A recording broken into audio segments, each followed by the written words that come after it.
The Lord be with you. A reading from the Holy Gospel according to Saint Matthew.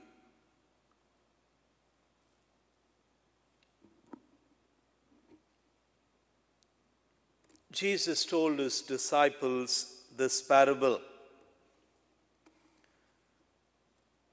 The kingdom of heaven is like a landowner who went out at dawn to hire laborers for his vineyard. After agreeing with them for the usual daily wage, he sent them into his vineyard. Going out about 9 o'clock, he saw others standing idle in the marketplace, and he said to them, "You too go into my vineyard, and I'll give you what is just." So they went off. And he went out again around noon and around 3 o'clock and did likewise. Going out about 5 o'clock, he found others standing around and said to them, "Why do you stand here idle all day?" They answered, "Because no one has hired us."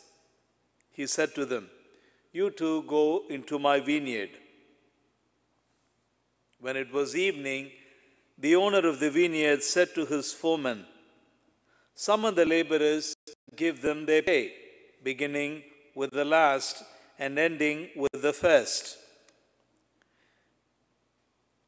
When those who had started about 5 o'clock came, each received the usual daily wage. So when the first came, they thought that they would receive more, but each of them also got the usual wage. And on receiving it, they grumbled against the landowner, saying, "These last ones worked only 1 hour, and you have made them equal to us, who bore the day's burden and the heat." The landowner said to one of them in reply, "My friend, I'm not cheating you. Did you not agree with me for the usual daily wage? Take what is yours and go. What if I wish to give this last one the same as you? Or am I not free to do as I wish with my own money? Are you envious because I'm generous?"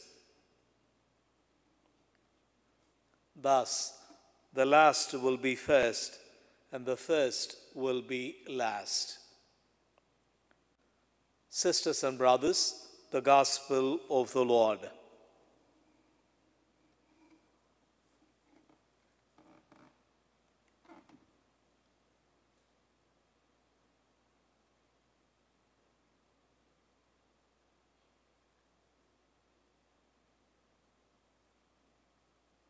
As I was proclaiming the gospel of the day, my mind went back to the time when I was a little boy. I have 3 younger brothers, and my youngest brother agreed. And so Jack picked up one raw egg and broke it on his forehead. It was not a pretty sight. And Divi, my youngest brother then, he wiped off his face and got ready for the next. And down came the second raw egg, and it splashed all over his face. But even as he wiped his face and stiffened his fist and was ready, braving for the third egg, his elder brother, my younger brother Jack, walked away with the third raw hand still in hand. And Divi, the youngest, called him back and said, "Come, break the egg on my forehead." But Jack would have none of that, and he walked away. And the youngest protested, "Where is my quarter?" And Jack said, "Well, you didn't let me break the third egg on your forehead. and I haven't broken it. Come, break it on my forehead. I'm ready. But Jack walked away. And my youngest brother said those words. That's not fair. My dear sisters and brothers, children have a sense of fairness. They know what is right and wrong. In their own way, they know what is moral and immoral. They know what is fair and what is not fair. You know, we hear our children and grandchildren protest all the time. That's not fair. And they are right. But as you and I grow up, this sense of fairness or unfairness, this sense of being just and being not so just, it grows and it becomes a little more complicated. Now, listen to that parable of the day against our own national backdrop, against people who come into the country, people who labor, people who seek the rights that you and I enjoy as citizens. And then we may hear ourselves say those words. That's not fair. I agree that when it comes to the world of politics, the sense of justice has many sides to it. But when it comes to spirituality, there is only one side. You know, our God invites us all to come into his inner circle. And he gives us the gift of himself, his Son and his Spirit. And he shares us himself and makes us his own family.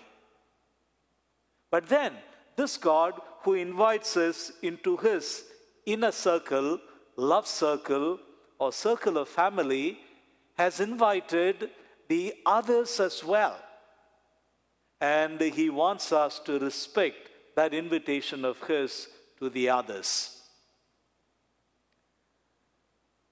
And so today, as we go through this Eucharist, let's pray that our sense of justice will grow, that it will expand, that it will become something that includes everyone. Let's pray that you and I may eventually grow in this appreciation as well as the understanding of the justice of God, who chooses to give the gift of himself to everyone, who treats us all alike as family. And when it comes to family, you don't distinguish between family member and family member, do you? Well, neither does God. That's how I understand his sense of justice.